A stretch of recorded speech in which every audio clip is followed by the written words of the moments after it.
circunstanciada, como pone en la norma, o sea, explicando todo lo que sabemos o intuimos saberlo, que digo que muchas cosas igual no podemos explicar, pero otras sí, y desde luego, yo cuando hemos estado estudiando la documentación y hemos visto lo que se ha planteado, desde luego, para nosotros ha sido pues una cosa, desde luego, una tradición en este caso de lo que es nuestra comisión, y desde luego va a condicionar bastante la postura de H. Bildu en estos presupuestos.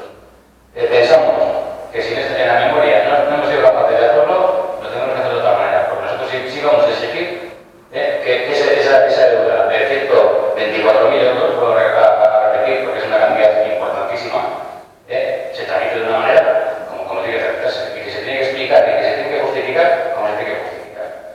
Y estamos hablando de cantidades y de conceptos importantísimos. El tema de la plaza, porque se mete por detrás, ha hecho una intervención diciendo que en inversiones se iban a hacer 89.000 euros de inversión. De esos 89.000 euros de inversión, 58.000, casi 59.000 vienen derivados de la factura de la plaza. O sea que vamos restando ya a la inversión esos 59.000 euros.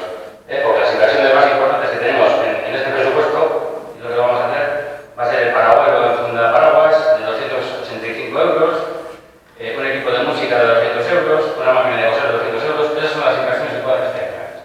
Entonces, un poco seriedad. Y desde luego, lo que se habla en comisión, aquí nos organiza. De todas formas, EH Bildu ha intentado llevar este debate de presupuestos con propuestas positivas. Es decir, bueno, vamos a intentar mejorar y vamos a entrar un poco al debate, intentando aportar nuestra un poco la visión y nuestros criterios y tratar de mejorar lo que es el presupuesto municipal, sabiendo que es difícil y sabiendo que hay muy poco margen de maniobra. En abril